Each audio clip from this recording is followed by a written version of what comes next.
Show.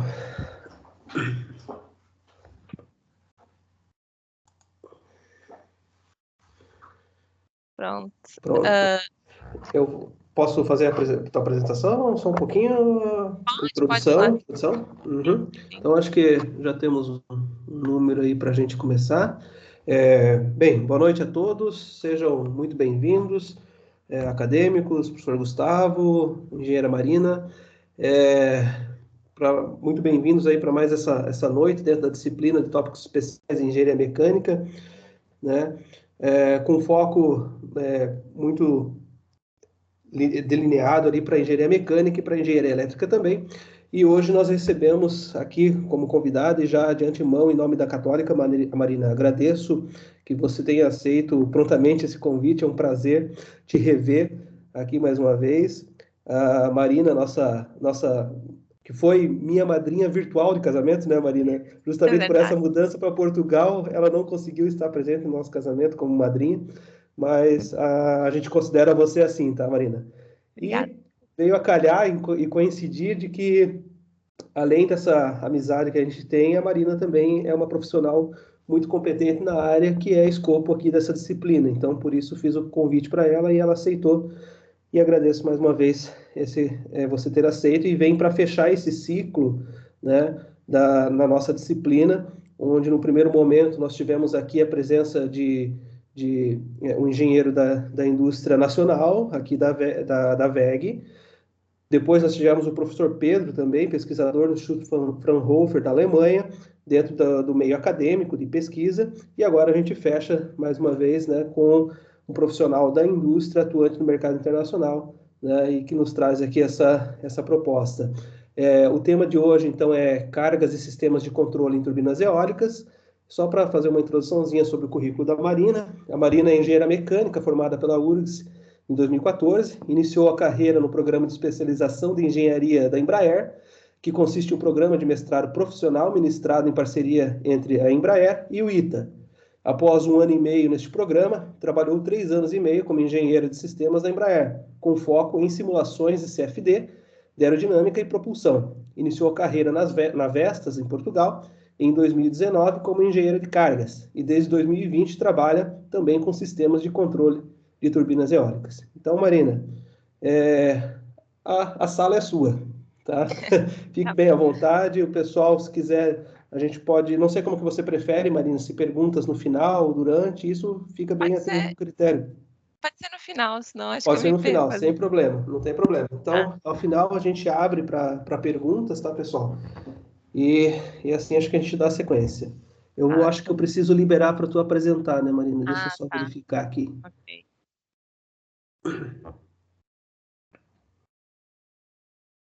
Ah, não, já está liberado. Já tá? Ok. Já, não sei se tu localizou no botãozinho do lado do sair, aquela setinha para cima, né? Vocês conseguem ver minha tela bem? Uhum. Tá, então pronto.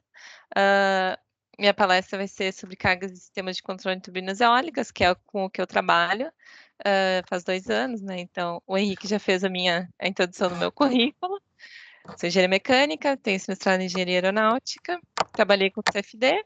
Então, como é que eu pulei mais ou menos da aviação para as turbinas eólicas, né? Porque quando eu trabalhei com aviação, eu trabalhava com interação aeronave-hélice. Então, entre uma hélice e uma turbina eólica é um bocado parecido, assim, muda mais ou menos os ângulos. Então, mas eu já tinha vontade de trabalhar com turbinas eólicas fazia muito tempo. Então, depois de 3 anos e meio trabalhando com aviação, pensei, ok, é o momento certo de migrar para essa indústria, e foi isso que eu fiz. E estou a trabalhar na Vestas desde 2019, né? Então, aqui é muito difícil ver, mas sou eu. Numa vez que eu fiz um ensaio, uma turbina, então não cheguei a subir na turbina, mas estava lá embaixo fazendo, comandando ela. Então, a Vestas, para quem não conhece, né, é a líder de mercado em energia eólica, tem mais ou menos 40 anos de experiência, se não é a mais antiga, é uma das mais antigas. Tem uma forte presença no Brasil também. No Brasil, ela vai instalar o maior parque eólico da América Latina, então com 240 turbinas. Tem fábrica no Brasil, tem escritório no Brasil, mas também tem fábrica e escritório em todo mundo. E pronto, o resto aqui depois... e uma coisa importante, a gente também tem a maior turbina do mundo. Então, são 236 metros de diâmetro, isso é muita coisa, mas isso também muda todo o tempo. Daqui a pouco alguém vai passar esse diâmetro aí. E pronto, então agora sobre a minha disciplina de trabalho, que é cargas e controle, né? Então, eu vou começar falando de cargas, porque é, digamos assim, o que necessita o controle. Então, o que é o trabalho do engenheiro de cargas e controle? O engenheiro de cargas e controle, ele quer, primeiramente, otimizar a performance da turbina. Então, minimizar essas cargas, né? O que a gente quer minimizando as cargas? A gente quer que os nossos componentes durem mais, ou que os nossos componentes sejam mais leves, que a gente possa instalar uma mesma turbina em diferentes lugares. Então, uma turbina que, de repente, que foi projetada para um lugar com menos vento, possa ser instalada num lugar com mais vento. E daí também maximizar a potência gerada. Então, é claro que a gente quer o melhor dos dois mundos. E com isso, reduzir o... Ai, peraí. Aqui devia aparecer um... Pronto. E com isso, reduzir o custo da energia. Então, menos carga, mais potência, o custo da energia fica sempre baixo. Então, o engenheiro de cargas e controle tem esse papel. O engenheiro de cargas e controle não faz ativamente o design de nenhum componente, então a gente não faz o design de torres, de pá, de nada, mas a gente tem influência em todos. Então, nós calculamos as cargas da turbina como um todo, fazemos as interfaces com os componentes levam em consideração os inputs que a gente passa para eles, e assim é um processo interativo ao longo do projeto de uma turbina. Se eu estiver indo muito rápido, muito devagar, podem me falar. Então, agora, o que, então, são as cargas numa turbina, né? As cargas, então, é tudo aquilo que a turbina está experimentando na sua operação. Então, são cargas devido ao vento, né? Ao vento médio que está ali chegando na turbina. Também vão ser cargas devido à turbulência, que é aquela variação temporal de velocidade do vento. Então, são cargas estocásticas, né? Também as cargas podem ser cargas de ressonância. Então, por exemplo, o rotor de uma turbina eólica, ele vai rodar uma determinada velocidade, e se a torre ou a pá ou algum componente tiver uma frequência natural próxima dessa velocidade de rotação, isso também vai ser mais uma fonte de carga, nesse caso, uma carga de ressonância. Então, a gente não está interessado nisso.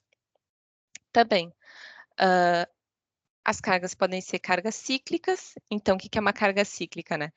São aquelas cargas que acontecem uma ou duas vezes ao longo da rotação do rotor, que pode ser por gravidade, porque se a gente pensar, deixa eu pegar aqui a minha turbininha, se a gente pensar a turbina, né, ela faz esse movimento aqui, e nesse ponto aqui, por exemplo, essa pá, ela vai estar experimentando a gravidade com o vetor apontado para baixo, e apontado assim ao longo de todo o comprimento da pá. Mas se a gente olhar a pá nessa posição aqui, a gravidade vai estar apontando aqui, vai estar apontando no sentido do comprimento da pá. Então, isso tudo vai mudar cada vez que a pá vai girar. E isso é uma coisa que tem que ser levada em consideração no design da pá. Você tem que saber que, ok, não é só o vento que está ali a causar carga nela, também vai ser a gravidade, também vai ser o wind shear, que é esse perfil de vento, que tem a velocidade menor embaixo, velocidade maior em cima. Também o erro de O, que é quando você tem um vento numa determinada direção assim, também vai causar uma carga que é diferente de um lado ou de outro. E depois, também tem as chamadas cargas transientes. O que são cargas transientes? São aquelas cargas devido a situações que acontecem eventualmente. Então, são situações de início de operação, parada de operação, frenagem, quando você tem uma parada de emergência, você freia a turbina eólica como se fosse um carro mesmo, com freio a disco. Também do movimento de pitch das pás, que é aquele movimento que faz a pá ir para um lado ou para o outro. Rajadas, então, como por exemplo, você está na praia e o vento aumenta inesperadamente ou depois diminui, isso tudo a gente tem que levar em consideração quando está fazendo o design da turbina, porque são situações que ocorrem. Gelo, Gelo também é um tipo de carga que tem que ser levado em consideração. Então, por exemplo, se aqui formar gelo numa turbina só, numa pá só, o rotor vai ficar desbalanceado. Então, esse é mais um tipo de operação que a gente tem que estar pensando quando faz o design. Claro que não é para todos os lugares. Ninguém está pensando que vai ter turbina com gelo no Brasil. Mas se a gente vender uma turbina para a Finlândia, para a Suécia, é um caso que tem que ser considerado. E por último, que me surpreendeu muito quando eu comecei a trabalhar com isso, cargas de manutenção e instalação, que é uma coisa que quando você está fora da indústria, você nunca vai pensar que você tem que calcular as cargas para um caso como esse. Você está a instalar a turbina, então, 2 pás estão montadas e você está a montar a terceira. E o que acontece se vier uma rajada de vento? A turbina tem que aguentar, mas ela está assim, com um rotor desbalanceado. Então, esse é todo esse tipo de situação que tem que ser calculada para ver se seus componentes vão aguentar, para ver se, por exemplo, quando você está a montar a pá, você está ali a colocar o torque nos seus parafusos. E se acontecer uma rajada enquanto você não tem todos os parafusos com torque? Os outros parafusos vão aguentar? Então, são muitos, muitos casos quando você faz o design de um componente dessa complexidade, de uma máquina dessa complexidade, você tem N componentes, você tem que levar em consideração. Pronto, então, isso mais ou menos o que são as cargas. Se vocês ficarem muito perdidos, tiverem dúvidas, podem perguntar depois também. Então, aqui, eu sinalizei aqui essa parte das rajadas, porque uma coisa também que eu achei muito interessante quando comecei a trabalhar com isso, ok, mas rajadas, né, o que a gente está a falar? A gente, quando faz o design, fala de coisas muito extremas, então você considera uma rajada que vai de 10 metros por segundo a 24 metros por segundo em 10 segundos. São situações assim, muito, muito extremas que você tem que considerar, ou, por exemplo, o vento muda de direção mais de 70 graus também, em 10 segundos. Então, são casos assim que você pensa, mas não sei se vai acontecer na vida real, mas está na norma. Todo design da turbina a gente faz com base em norma e você tem que considerar esses casos. Então, pronto. Se tiverem dúvidas também sobre isso, eu posso falar. Aí, levando em consideração como é que se faz, o que é o cálculo de cargas no final, né? Então, o cálculo de cargas é um cálculo aeroelástico, que ele leva em consideração essas cargas extremas, né, da aerodinâmica, da gravidade, disso tudo que eu falei. Também leva em consideração a parte estrutural, então a gente vai estar levando em consideração o tipo do material que a gente tem em cada um dos componentes, ali a frequência, como eu falei para vocês, a frequência natural. E também a deformação desses nossos materiais. Então, por exemplo, voltando aqui para turbininha. As pás, elas são de compósito, né? Então, e elas estão sujeitas a uma força de tração, de empuxo muito grande. E elas se deformam. Então, elas chegam a se deformar metros numa turbina, considerando uma turbina muito grande. E isso vai também mudar o carregamento dela, vai mudar a dinâmica dela. Então, tudo isso, quando você está pensando em fazer um cálculo de cargas, tem que ser considerado.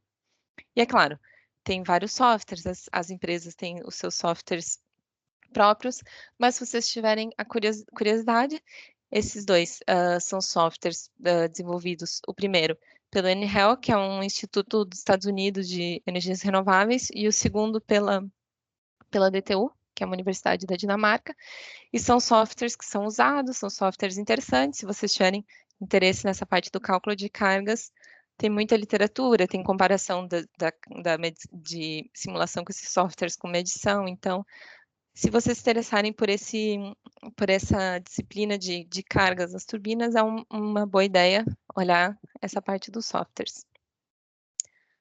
Então, como eu disse para vocês, os casos de cargas, esses todos que eu citei antes, são estabelecidos por uma norma, né? Então, essa norma é a nossa lei. A gente faz todas as nossas análises para dizer se uma turbina é viável, se a turbina pode ser instalada, são baseadas nesses casos de carga. Então, são 8 casos de carga.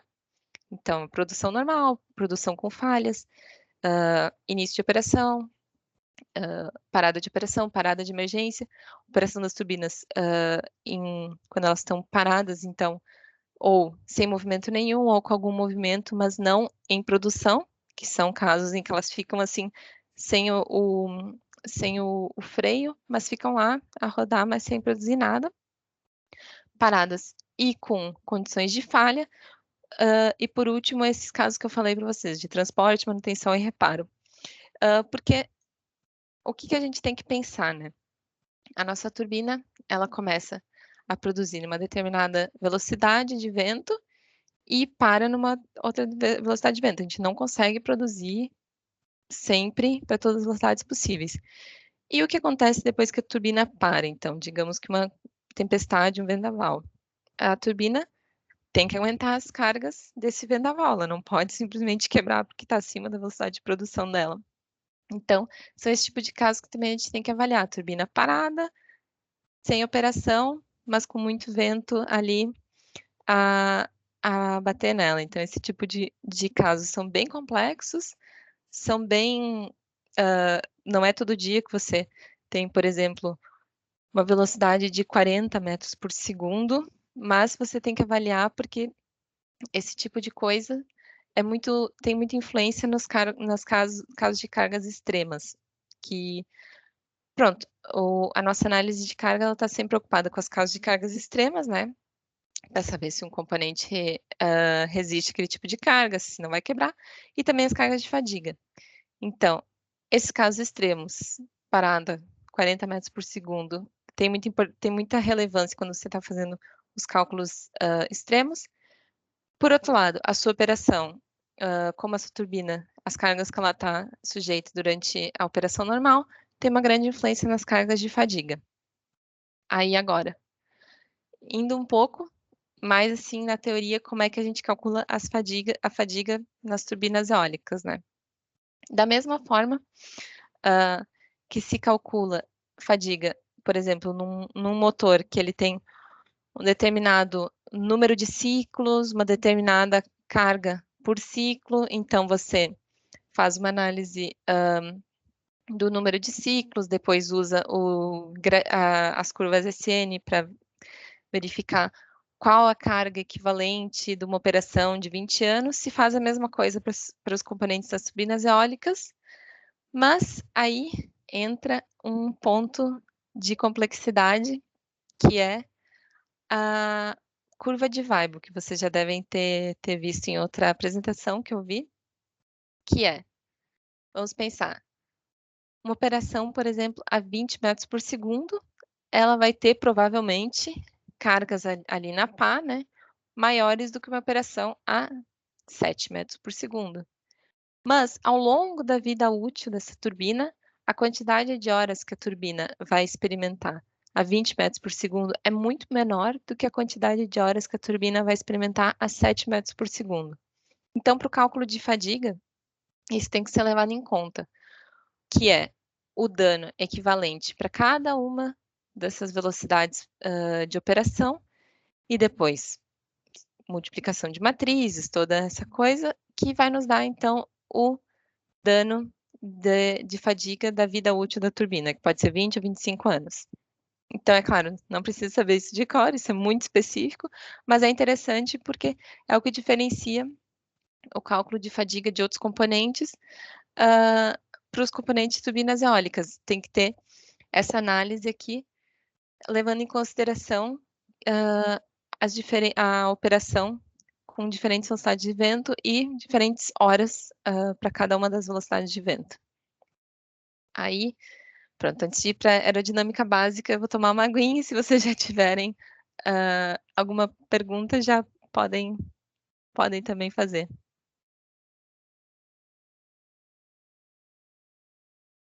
Ok. Se eu estiver indo muito rápido também, podem me dizer. Então, por que agora a gente vai dar um pouquinho de um passo atrás e olhar para a aerodinâmica básica? Porque a turbina eólica, o funcionamento dela é com um perfil que é como se fosse uma asa de avião, né? Então, você tem um perfil aerodinâmico, que vai ter uma determinada velocidade do vento ali, que ele vai estar sujeito, uma velocidade de rotação, ômega-r, né, que vai depender também de onde, em que posição ao longo do raio da pá esse perfil está sendo analisado. E isso vai nos dar uma velocidade resultante e um ângulo de inflow, que é a relação entre essas duas velocidades, né? A velocidade de rotação e a velocidade do vento. E esse ângulo de inflow, basicamente, vai também nos dar o ângulo de ataque, que daí, voltando um pouco para a aerodinâmica básica, a gente sabe que o ângulo de ataque que vai determinar o lift e o drag, né? Então, a sustentação e o arrasto de um perfil, que aqui na nossa turbina eólica, no final das contas, vai virar thrust, empuxo, e o torque, que no caso das turbinas eólicas, de novo, estamos interessados no torque, né? Então, a gente está interessado que esses perfis aqui façam a nossa turbina gerar, e o empuxo aqui é aquela força que vai empurrar a turbina para trás, que no mundo ideal não precisaria existir, mas existe porque é aerodinâmica básica. Então, por que eu falei isso tudo? Porque nas turbinas modernas, digamos, se a gente olhar um livro muito antigo, é outra coisa, mas nas turbinas modernas, a gente pode variar o ângulo de ataque que o nosso perfil, que a nossa pá, está experimentando. Como?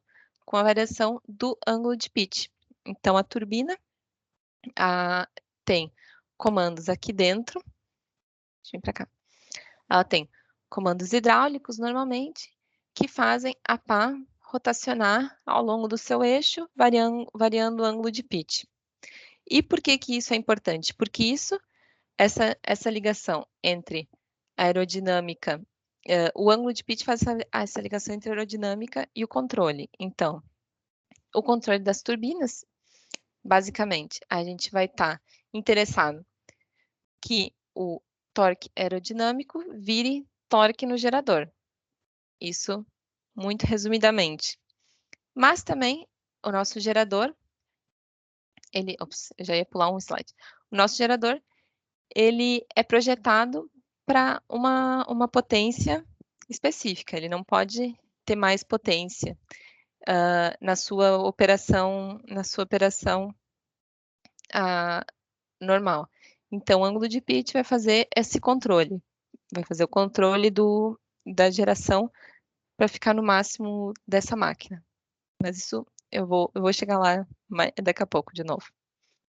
Então, aqui eu confesso que eu copiei uns slides e não traduzi a tempo, mas deixei a referência aqui, porque são slides muito bons, e esse é um professor italiano que eu já assisti uma defesa de doutoramento que ele estava presente, ele é muito competente, então é uma boa referência também se vocês quiserem saber mais do assunto. Então, agora, pensando, né, o controle de uma turbina eólica, a gente parte desse básico. Então, como se faz o controle? O controle se faz com o pitch, se faz também com o torque do gerador. E como que se faz o controle? Então, a nossa turbina eólica, aqui no meio, ela vai ter sensores, né, que vão estar a medir o vento, vão estar a medir a velocidade de rotação, o pitch, também vão ter sensores que fazem a segurança da turbina. Então, tem sensores de aceleração, que estão medindo a aceleração em diferentes componentes. E isso tudo entra para dentro do controlador. O controlador vai buscar ou maximizar a produção de potência se a gente não tiver na potência máxima da máquina, ou então, se a gente já tiver na potência máxima da máquina, vai garantir que a gente fique nessa potência máxima da máquina, e também que a gente não vai ter a vibração excessiva, que a gente vai estar também com a turbina posicionada de acordo com a direção do vento. Então, também tem controles que fazem esse movimento assim, de yaw, que é chamado, né, de guinada. Então, esse é basicamente a ideia geral do controle de uma turbina eólica. Então, aí como como que a gente vai buscar o controle quando a gente tem velocidade de vento baixas menores do que a gente ainda não produz a potência máxima da máquina. Isso através do tip speed ratio, que é uma relação entre a velocidade de rotação da máquina. Então, a gente vai estar olhando pela relação entre a velocidade de rotação e o raio da pontinha, dividido pela velocidade do vento. Esse tip speed ratio, e também a gente vai estar olhando para o CP. Então, o CP é a potência da máquina dividido pela área e a velocidade do vento. Esse tip speed ratio é uma relação adimensional, né? E é muito útil porque ele consegue, com um só número, nos simplificar toda a operação da máquina. E nos dá também, e quando a gente plota isso juntamente com o CP, a gente consegue verificar a zona de melhor operação da máquina, em termos da melhor eficiência da máquina. O que isso significa? Que se eu tiver uma velocidade de vento X aqui, 3 metros por segundo, muito baixa, eu vou ter que o meu rotor vai ter que ter uma velocidade de rotação equivalente para eu estar nessa potência máxima. Depois a 7 vai ser outra velocidade equivalente. E assim, eu consigo sempre fixar o meu ponto de operação aqui em termos de tip speed ratio e saber qual que é a minha rotação ideal para esse ponto. Mas é claro, isso até atingir a potência máxima da máquina. Depois eu não posso produzir potência infinita. Então, isso é o básico do controle da turbina. A seguir uma curva de tip speed ratio constante, enquanto você não tem a potência nominal, né, a potência máxima da máquina. Então, aqui esse gráfico ilustra isso. Você vai seguindo uma curva de tip speed ratio até que você chega na sua potência máxima.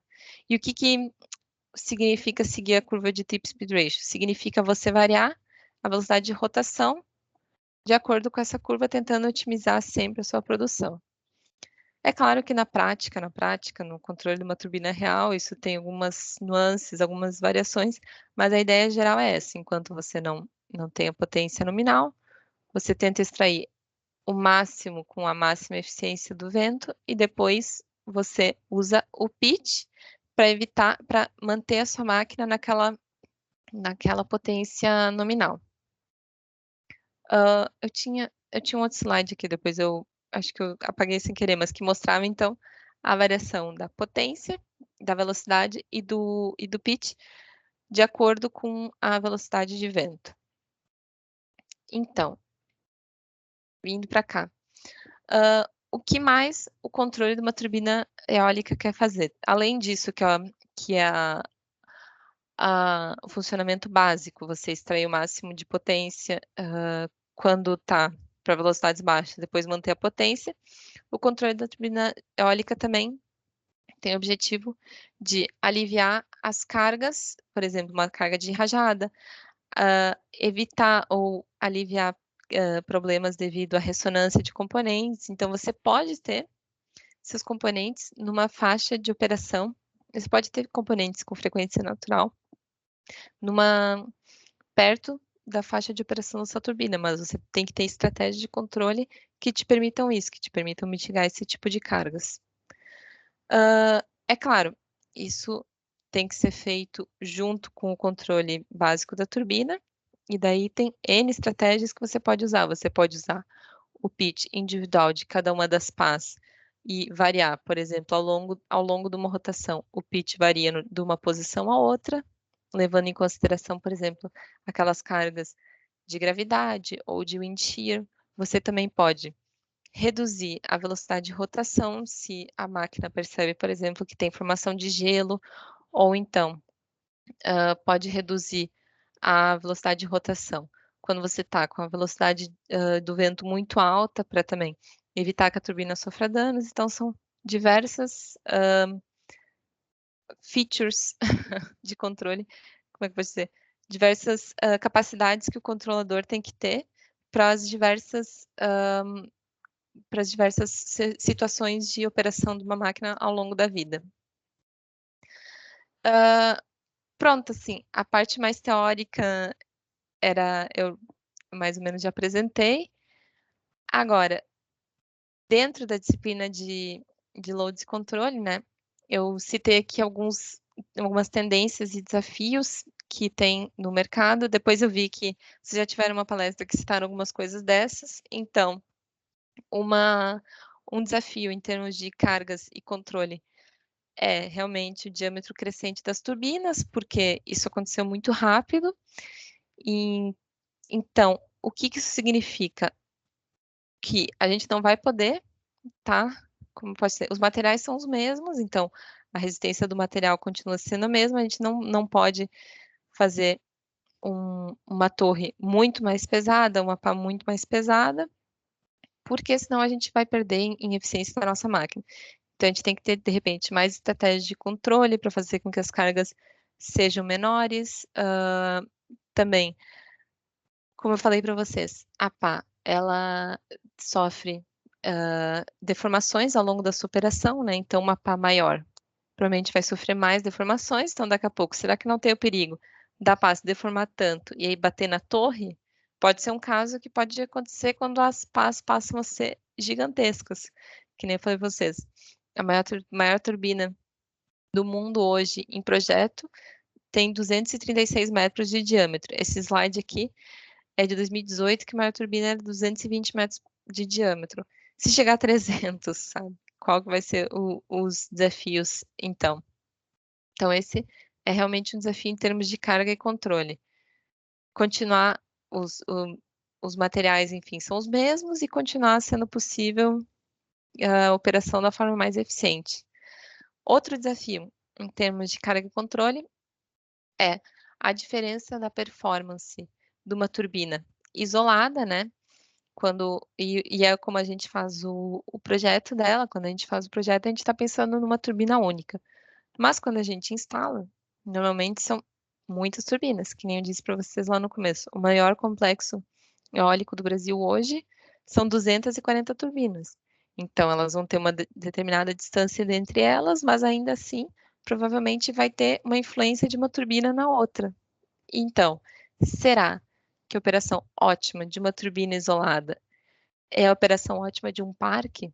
Isso já não é uma discussão de hoje, é uma discussão já de alguns anos. Isso tem várias diferentes estratégias de controle que podem ser aplicadas pensando num parque como um todo, mas não existe ainda uma receita de bolo, como se diz. Assim, isso ainda é uma discussão que está amadurecendo dentro da academia e dentro da indústria. Outros desafios ainda mais divertidos são coisas do tipo multi-rotor. Então, ao contrário do slide anterior, em que a gente vê as turbinas crescendo infinitamente. Por outro lado, se a gente não quiser crescer o diâmetro delas infinitamente, o que aconteceria se a gente começasse a instalar mais que uma turbina numa mesma torre, né? Então, teve gente que já pensou nisso. Esse aqui foi um protótipo que já foi instalado e até já foi desmontado. Então, era um protótipo com turbinas antigas da Vestas, que tem um diâmetro pequeno comparado com as atuais, mas botaram 4 turbinas numa mesma torre, mediram e pronto. Os resultados, tem vários artigos, várias teses de doutorado sobre isso. Não é comercial ainda, não é uma ideia que já esteja sendo comercializada, mas é uma coisa que, se amadurecesse, se esses estudos provarem que podem ser possíveis, pode ser também até um caminho de reciclagem de turbinas. Então, você pega as turbinas de um parque, tinha turbinas muito pequenas, um parque mais antigo, coloca numa torre maior e elas ganham já uma vida além daquela vida para a qual elas foram feitas o projeto inicialmente. Outro desafio muitíssimo interessante, então, é em relação às turbinas offshore, que são as plataformas flutuantes, né? Eu vi também que vocês já, na palestra que vocês já tiveram, isso já foi falado, então, pronto, só dando minha ideia aqui, minha visão aqui sobre o assunto. É claro que há muito potencial eólico não explorado no oceano, né? E quanto mais fundo a gente for, quanto mais longe da costa a gente for, melhor é o vento, porque tem menos influência de, de esteira, tem menos influência de relevo, mas a colocar isso numa torre, numa fixação no fundo do mar passa a ser cada vez mais desafiador. Então, as plataformas flutuantes servem para isso, para a gente conseguir ir mais fundo no oceano, permitindo a instalação dessas turbinas.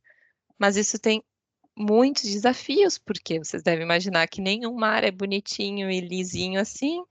Tem ondas, tem as cargas da turbina, então quando a turbina vai estar em operação, ela vai estar aqui com um monte de empuxo, qual forma vai reagir. Então tem N situações, isso também.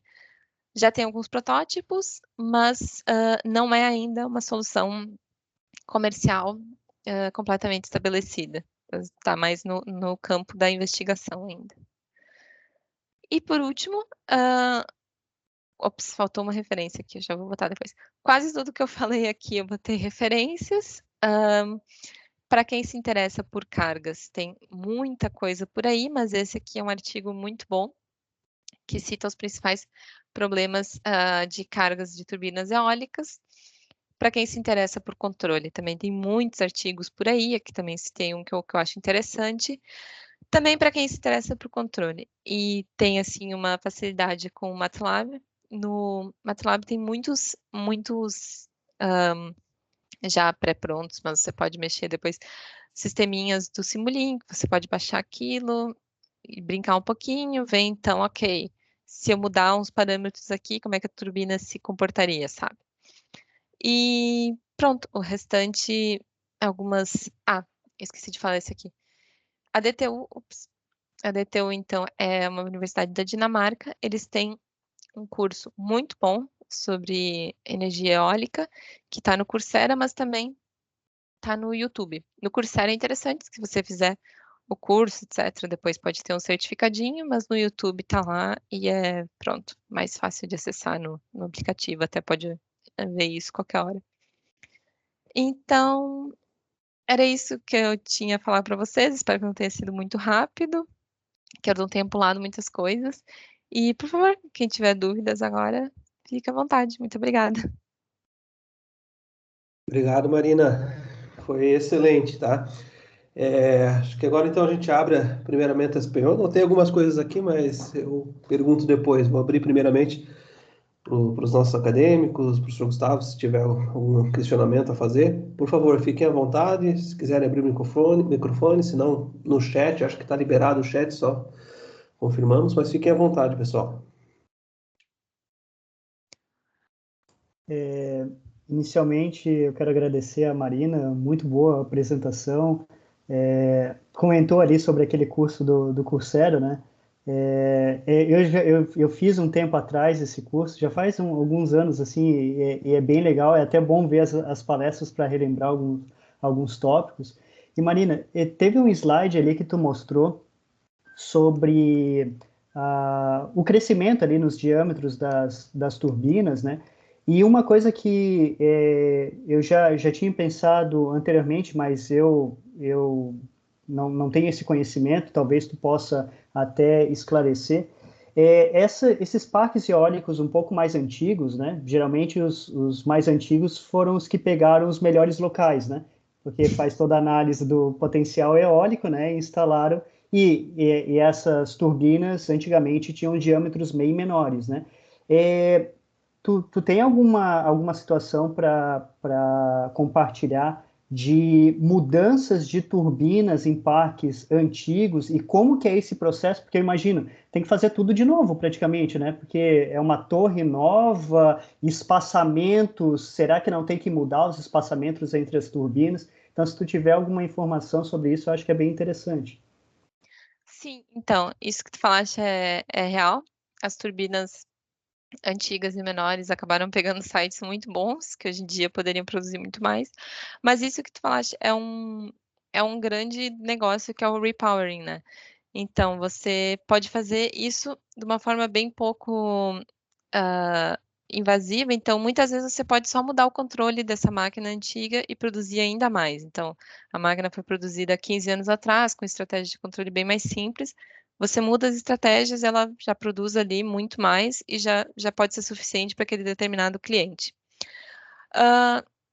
Você também pode fazer a avaliação da torre e ver se ela comportaria uma outra turbina, mas é um bocado raro, ou então a alternativa é realmente desmontar tudo e reconstruir tudo. Daí é uma avaliação do zero, assim. Isso de você. E daí também, quando você desmonta um parque, já é um negócio também você revender essas turbinas. Então, as turbinas antigas, aquelas menores, passam a ser revendidas para ou lugares que têm um potencial menor, ou então, pronto, às vezes países com menos recursos que compram então essas turbinas mais baratas, porque já tem uma determinada utilização. Então, isso tudo é um negócio assim. Utilizar a mesma torre não é tão fácil, mas acontece. Até se eu achar aqui em Portugal mesmo aconteceu. ah, Tinha um parque que era de uma determinada fabricante, que eu não lembro agora exatamente. E eu acho que era Suslon. E a fabricante faliu. E o parque passou então para ser uma estação da Vestas. A Vestas não colocou exatamente aquela turbina que era para colocar, mas as torres já estavam lá. Colocou outras turbinas em cima daquelas torres e ok, deu certo, assim. Então não é exatamente o mesmo caso, mas é um reaproveitamento de torre. Legal, legal. Obrigado, Marina. Uhum. Ah, tinha um ponto, mas agora eu já esqueci que eu queria tocar de novo, mas pronto, se eu lembrar de novo eu falo, desculpa. Henrique, ia falar alguma coisa. Não, não, só ia abrir pro pessoal, fica à vontade aí, se quiserem perguntar. Marina, boa noite. Boa noite. Eu sou o Igor. É, Queria também agradecer pela palestra, eu achei muito legal o tema, muito interessante. E eu teria uma pergunta também. Uhum. Você falou ali sobre o controle ali, né, no caso. Vocês levam em consideração a deteriorização do material? Porque eu penso que em 20 anos, assim, tem uma certa deteriorização, assim, um consumo, vamos dizer assim, do Desgaste, né? material da pá. Isso. Uhum. Vocês levam em consideração essa perda de material? Ou isso não Não. chega a ser, ela não chega a ser muito significante? Não é levado em consideração quando você faz o projeto inicial, mas acontece de isso ser depois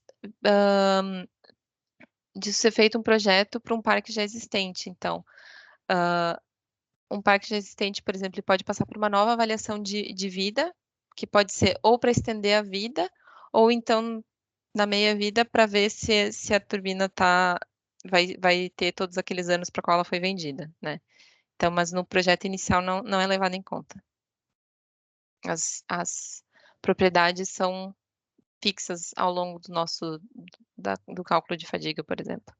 Sim. E essas tecnologias, elas estão sempre sendo atualizadas, né? Tipo, são feitas de materiais compostos ali e tudo mais, com fibra de Uhum, carbono, mas sempre vai uhum, aparecer materiais novos, né? E mais resistentes, mais leves, enfim.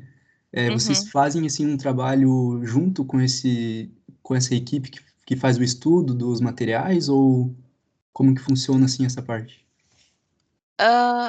Sim e não, eu diria. Tem todo um departamento de materiais, né? E eles fazem esse trabalho, só que até depois o material chegar para nós, para virar um. Porque, pronto, também tem. Eu trabalho na parte do projeto das turbinas realmente que vão para os clientes. Tem uma parte de projetos de tecnologia, que também são outras pessoas no mesmo departamento que eu, mas materiais em si, eu acho que eles nunca fizeram nenhum projeto, pelo menos enquanto eu estive, assim, de materiais. Quer dizer, já vou refazer essa minha frase. Mas até o material novo chegar para um projeto que vai para um cliente, isso é uma grande análise principalmente no departamento de materiais, depois vem isso para o departamento de cargas. Mas agora, refazendo um pouco minha frase, há, por exemplo, uma empresa que está a pensar em fazer torres de madeira. Então, esse é o tipo de coisa que pode ser viável, mas pode não ser, e que teria que ser avaliado, teria que haver uma avaliação de cargas muito sólida antes que isso virasse produto mesmo. Então, acredito que isso esteja sendo avaliado. Talvez, pronto, em outros departamentos, não é exatamente o meu, que é um departamento mais do que vai para o cliente, né? Sim, sim, entendi. Seriam dois departamentos separados, né? Um para pesquisa e desenvolvimento, vamos dizer assim, e outro Uhum. mais comercial, né?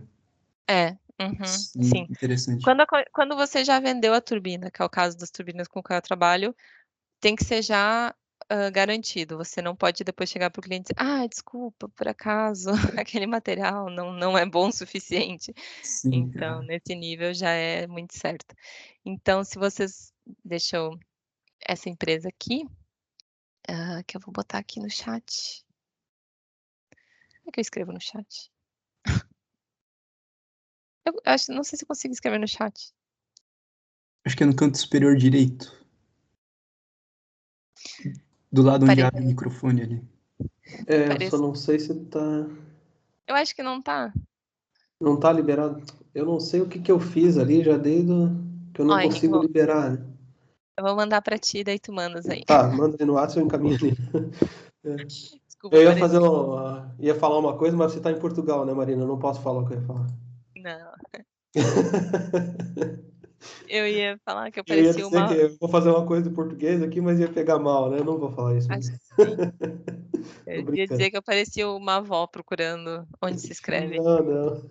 Então, eu mandei para Henrique aí, você pode dar uma olhada, que é uma empresa que está pensando em fazer torres de madeira, né? Que está ainda muito distante de uma aplicação comercial, mas está sendo estudado, né?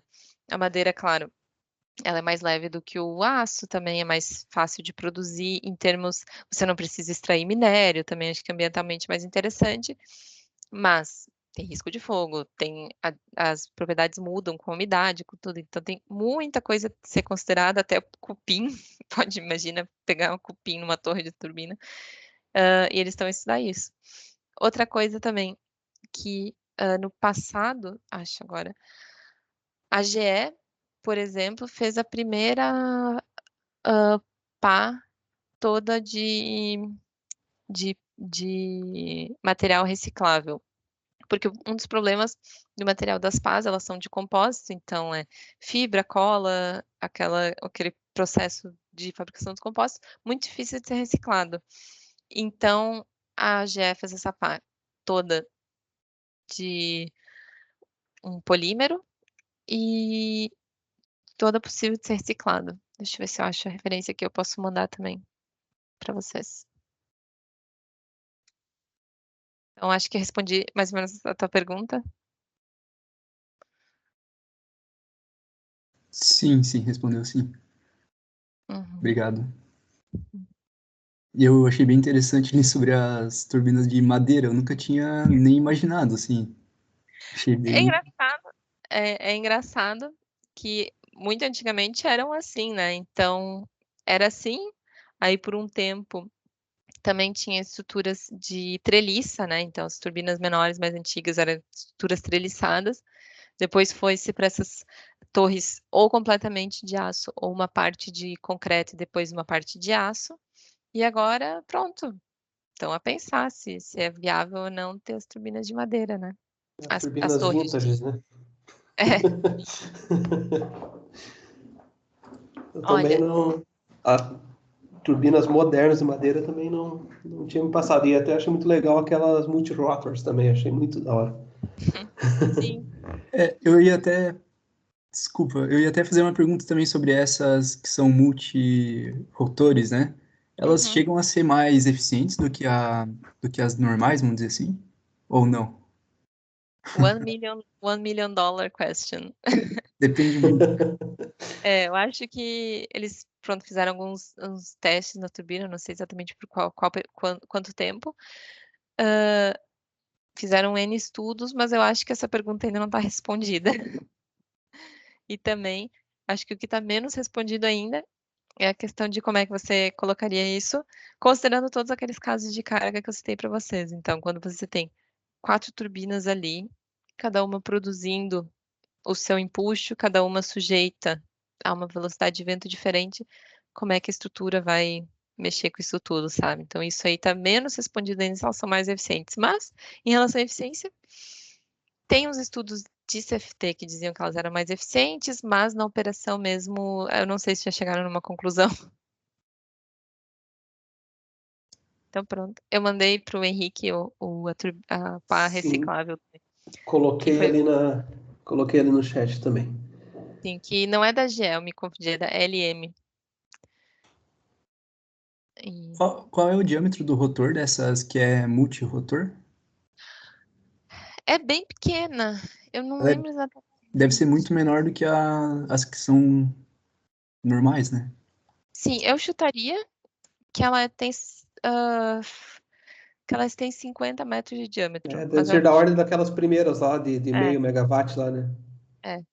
mas é um chute. Mas eu posso. Isso aqui é. Acho que isso é fácil de achar. As cargas de manutenção também achei muito legal. Nunca tinha parado para pensar nisso. Muito Nem legal eu. para considerar isso. Muito da hora. Sim. Aham. Sim, porque isso é bem pouco acadêmico, né? Você não Aham. pensa nisso quando está pensando ali no CP máximo e nessa Sim, parte sim. meteórica. Mas depois, Aham. quando você vai para operação, muitas vezes é esse tipo de carga que vai ter maior impacto. É essa carga Sim, que eu pensava que era um problema. sim. E é onde Muito que vai estar Ó, legal. mais desbalanceado, né? Pois é. é. Pois é, porque tu lida com coisas estocásticas ali, né? Que para tu prever na manutenção. Uhum. Muito legal. Ó, eu mandei a Multirotor, tem um diâmetro de 116, até que é grandezinha, e ela tem uma potência de 900 kW. Então, eu mandei ali com. Tem um site que tem até mais umas fotinhos dela. É Uhum. engraçadinha. Não, Sim, é legal, dependendo da proposta, né? Principalmente se for para reaproveitamento, sim. né? Para reaproveitamento, acho que tem um potencial, sim. Aham. Ô Marina, você aí na análise de cargos e tal, a Vestas ela faz operação offshore, né? Sim. Faz. E você chegou a trabalhar já com análise de cargas para essas offshore já ou não? Não, eu, por enquanto, só trabalhei com turbinas onshore mesmo. Uhum. Mas aqui no mesmo departamento que eu trabalho, tem colegas que trabalham com É. offshore. Uhum. Uhum. E a parte aí tem um monte de coisa que vai influenciar, né, na parte de carga ali. E como tu mostrou, até tem ali umas simulações, eu acho que é CFD ali, né? Que ela deve ser um Fluent, eu acho, alguma coisa assim, um ANSYS ali que tá Uhum. numa que tu mostrou. Ali aquele é feito de esteira, né? Consideram Sim. tudo isso também, né? Como carga, ou tem. Como é que é feita essa análise? Não Ou é meio que exatamente. no coeficiente de jogamos É, para cima é e mais, reza. sim, então, o projeto em Uhum. si é feito da turbina única, né? Depois a turbina instalada no parque, isso ainda não é assim, co- não é ainda não há uma metodologia única estabelecida na academia e na indústria sobre como levar isso em consideração. Uhum. Então, claro que estuda-se CFD do parque, você não vai colocar as turbinas numa posição horrorosa, que nem essa Uhum. aqui, uma na frente da outra, assim, Uhum. desse jeito. Uhum. Quando alguém vai fazer o assessment do site, a avaliação do site, então, vai ver para que lado que venta mais naquele lugar, vai posicionar as turbinas, vai tentar minimizar isso. Uhum. Mas agora nós aqui, para fazer o projeto da turbina, são tantas situações Sim. de instalação de parque que é muito difícil levar tudo isso em consideração no projeto. A gente faz o projeto da máquina única e depois Aham. a avaliação é feita caso a caso, né? Aham. Muito legal. Tu me abriu bastante ideia para novos temas de TCC aí para frente. Pois, sim. Legal. Aham. Sim. Daí Pessoal, também fique à tem, vontade. Oi? Desculpa. não, desculpa, tem coisas também que você pode fazer no parque e ter turbinas diferentes no parque. Então, umas mais altas, umas mais baixas. Então, tem parques que têm Uhum. essas configurações diferentes. Uhum. Sim. O Henrique, eu e o Fernando, a gente até tá comentando aqui também que tem umas ideias aí de TCC. Opa! Verdade, Legal, verdade. semana que vem marcamos de conversar, então. Beleza. Olha, minha dica para vocês, comecem logo. Depois, nunca tem tempo suficiente. Pois É, é. é verdade. Uhum. Isso aí. Ô, Marina, deixa eu fazer mais uma pergunta. Eu não sei se... eu acredito que já tenha sido estudado, mas eu nunca vi muito, pelo menos uma utilização muito grande, provavelmente deve ter algum motivo para isso. Em aviões, muitas vezes tu tem nas asas aqueles winglets, né? Para Uhum. tentar diminuir aquela recirculação que tu tem da região de baixa pressão da região de alta pressão para a região de baixa pressão. Mas em turbinas eólicas, assim, eu sei que talvez tenha, mas não é muito usado, né? Não. Tem alguma justificativa? Não vale a pena, assim, incluir isso? Então, a Enercon, que é uma fabricante alemã que tinha, eu já não sei se ainda tem fábrica no Brasil, tinha essas turbinas muito engraçadinhas. Deixa eu mandar aqui a foto pro Henrique dele, manda no chat de vocês. Só um pouquinho. Tinha essas turbinas muito engraçadinhas com inglet, muito bonitinhas de se ver, assim, com inglet na ponta. Mas, tal como nos aviões também não é um consenso de que do benefício do winglet, né? Tanto que se você olhar até os aviões mais recentes, eles não têm aquele winglet enorme como tinham uns anos atrás. E nas turbinas, minha percepção é que o consenso é ainda menor, porque, ao contrário do avião, que você tem uma velocidade de operação do avião muito bem definida e o escoamento ali vai chegar na asa do avião sempre no mesmo sentido, muito retinho, muito alinhadinho. Nas turbinas é tão aleatório, você tem tantos pontos de operação, você tem rajadas às vezes vindo de tudo quanto é lado, que o benefício dela ainda é mais difícil de se pagar. Essa carga extra que você vai estar botando na ponta, esse material extra que você vai estar botando na ponta. Então, já houve, mas eu acho que já não é consenso da indústria, assim, que isso resulte. Dependendo até da mudança repentina da direção do vento, pode até piorar, né? Que é Pois uma carga a mais, né? é, tanto que assim, os que tem são bem pequenininhos e então não foi muito para frente, não. Entendi. Uhum. Deixa eu fazer mais uma pergunta, mais ou menos na linha fazendo analogia com o avião. Já que você transita nas duas, né, Marina? É, pensando na parte de gelo, Marina, né? Porque tem muitos lugares que tu vai ter esse problema, principalmente, por exemplo, lá no berço da energia eólica, que é a própria Dinamarca, lá, né? A gente tem Uhum. muitas regiões lá em que isso pode ser um problema e é um efeito de carga. Nos aviões tem alguns sistemas que são resistivos, outros sistemas que são infladores, né? Para você quebrar a camada de gelo. Tem alguma coisa parecida com isso, né? Nas turbinas também? Tem também. Sim, tem. As turbinas, elas têm dois sistemas que elas podem ter o de-ice e o anti-ice. Então, deixa eu te mandar para variar um slidezinho aqui. É. Que você pode ter um sistema que vai soprar ar quente ali perto do bordo de ataque da pá. E Uhum. também, deixa eu ver se isso aqui mostra o sistema em si. Se esse aqui não mostrar, eu posso ter uma outra apresentação que mostra. E tem também o. Pronto. E tem também. Pode ser também um sistema de resistências, né? Então, olha, aqui. Ok. É da concorrência, mas tá valendo. Esse aqui mostra melhor o sistema. Então, sim, é parecido, até o conceito é bem parecido com o que tem em avião, sim. Ah, Vamos ver aqui. E também tem isso que eu falei para vocês, também tem estratégia de controle. Então, às vezes, se você detecta a presença de gelo, se você ou diminuir ou aumentar um pouco a velocidade de rotação, de repente você consegue até expulsar esse gelo. Às vezes não. Então, isso tudo que pode ser feito nesses casos. Aham. Pô, que legal. Uhum. Ah, esse aqui. Esse aqui é interessante. Deixa eu ver se eu consigo aumentar essa fotinho. Pronto. Vai a apresentação inteira da concorrência aí, porque essa apresentação, por acaso, é boa. A apresentação é boa, mas o nosso material é melhor. Quem tá aqui falando pra você sou eu, né? Então eu tenho que vender o meu peixe um pouco. Exatamente. Sim. Uhum. Marina, até perguntando assim um pouco sobre a Vestas. Vocês, no caso a Vestas ali, desenvolve tudo da pá? Fabrica tudo também ou vocês compram alguma tecnologia? A gente compra alguns componentes, sim.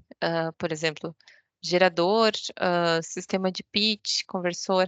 Até, por exemplo, gerador muitas vezes é comprado da própria WEG, que a parte elétrica, assim, da geração, a Vestas não domina. Sistema de pitch também é um sistema muito específico, as válvulas, as bombas, aquilo tudo a Vestas não fabrica. A Vestas fabrica, então, pronto, a estrutura ali externa da nacelle, o hub, o spinner, aquilo tudo, as pás. E as torres, às vezes sim, às vezes não. Também pode não fabricar as torres.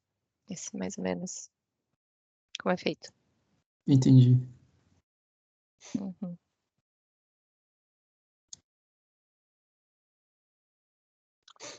Boa noite, Marina. Eu sou o Fernando. Primeiro, gostaria de parabenizar aí pela palestra. Acho que foi bom assim essa visão de mercado aí do segmento. Assim, o Henrique sabe bem que eu e o Igor, a gente tá bem ligado nessa parte de energia eólica. A gente é bem empolgado nisso. Que bom. Ali tu comentou da parte da simulação ali dos parques eólicos, a questão de efeito de esteira.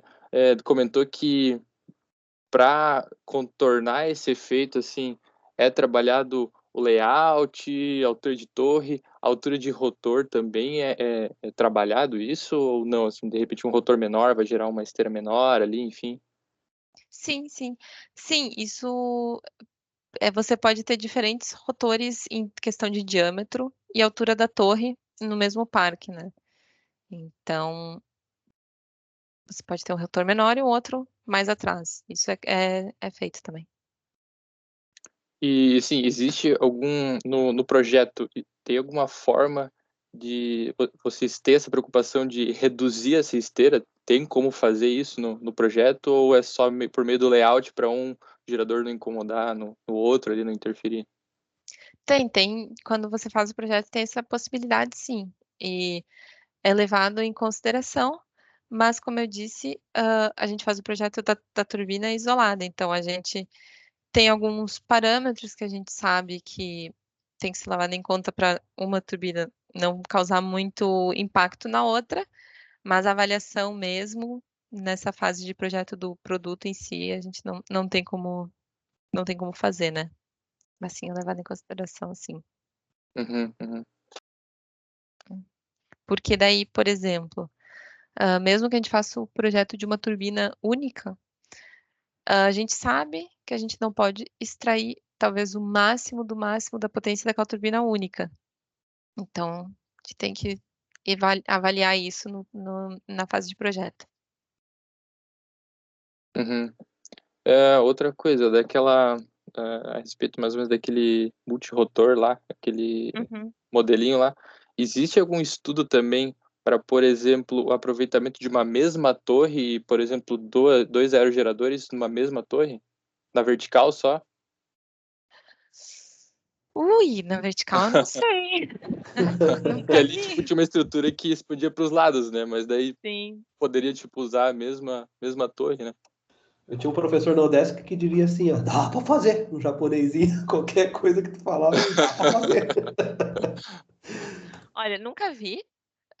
O que eu já vi foi extrapolações, assim, desse conceito, colocando muitas turbinas, só que tudo ainda no campo das ideias, né? Ó, cadê? Ah, tá aqui. Tá aqui essa foto. Eu vi, quando eu tava procurando material aqui para palestra, eu vi isso aqui. Ah, não, tem uma em cima da outra, é verdade. Mas tudo ainda no campo das ideias. Agora, no campo da execução, ainda não. Mandei para Sim, Henrique. sim. É interessante, eu acho interessante porque já existem outros efeitos, acho que imagino que talvez uma turbina possa interferir a outra de forma radial até, de repente, né? Assim. Então, Uhum. Sim, é um estudo interessante. isso aí, você tem que ter ideias pro seu TCC aí. Sim. Aí, Igor. Essa última parece uma roda gigante, só que no lugar dos assentos é turbina. Esse aí eu achei já um pouco Meio extrapolado exagerado. demais. A pessoa Sim. tem que fazer uma inovação. Imagina fazer o projeto de controle dessa daí. Imagina, eu acho que eu passo essa. Acho que eu vou. Uhum, sim. Mais alguma pergunta? Não sei se o pessoal tem. Ô Marina, não sei se tu é um pouquinho fora do escopo, mas se tu puder, como o pessoal aqui tem alguns que estão se formando, outros já estão em via, e do ponto de vista de formação, né, acadêmica, tu se incomodaria só de falar um pouquinho como é que ali a parte do seu mestrado ali na Embraer, o acesso, e depois a sua migração ali para Vestas, só para a gente Hum, poder dar um pouquinho né, de visão para o pessoal que está se formando também, Sim, né? Se alguém também tiver vontade de seguir mais ou menos essa linha, né? Acho que é sim. bacana se tu puder falar. Sim, Obrigado. sim, posso, claro. Pronto, na verdade, eu sempre quis trabalhar com energia eólica desde quando eu entrei na faculdade, né? Mas o que aconteceu foi que quando eu me formei, lá em 2014, o mercado de energia eólica estava muito ruim e eu achei que era melhor primeiro garantir o emprego do que ficar buscando o emprego dos sonhos. Então, a Embraer tem esse programa de especialização, é um trainee, assim, mas é um trainee técnico, né? Que é um programa, então, de 1 ano e meio, que durante 1 ano e meio você só estuda, você faz matérias no ITA, mas você também tem aula com professores da Embraer, depois você faz um projeto entre os colegas e, se você quiser o título de mestre, você faz, então, uma dissertação em cima de um tema que você define. O programa esse da Embraer é anual, eles fazem uma prova de seleção, pelo menos na minha época, agora não sei, mas deve estar ainda assim, mas não sei se é virtual ou não, mas você inscrevia no site, fazia uma provinha de inglês no site, fazia mais uma prova de raciocínio, alguma coisa assim no site, depois tinha uma prova presencial, então eu fiz a minha prova lá em Porto Alegre. Depois disso, eles, então, eliminavam uma parte das pessoas, faziam uma parte de dinâmica de grupo e entrevistas lá em São José dos Campos, que é onde é a sede da Embraer. E depois, finalmente, depois disso tudo, então chamavam as pessoas para o programa de trainee. No meu ano foram 61 pessoas que eles selecionaram para o programa. E então foi isso, o programa durou 1 ano e meio, excelente. Eu acho que é das melhores formações assim da indústria. Acho que realmente é um programa fora do comum, uma empresa oferecer que você estude 1 ano e meio, né? Muito interessante mesmo. E só que é focado completamente em aviação. Então, aprendi praticamente tudo, não com profundidade em tudo, claro, mas tive uma visão geral de todos os sistemas dos aviões, a parte estrutural, a parte aerodinâmica, tudo, tudo, tudo. E depois, então, normalmente todo mundo é contratado para trabalhar como engenheiro na Embraer e você vai fazer entrevistas para as áreas, conforme sua aptidão, conforme também a disponibilidade. E, para minha sorte, tinha uma vaga para trabalhar com interação entre hélice e avião. Eu nunca tinha trabalhado com CFD antes, então, pronto, aceitei o desafio e fui trabalhar com CFD. E passei 3 anos e meio muito muito bons, muito divertidos lá trabalhando com isso.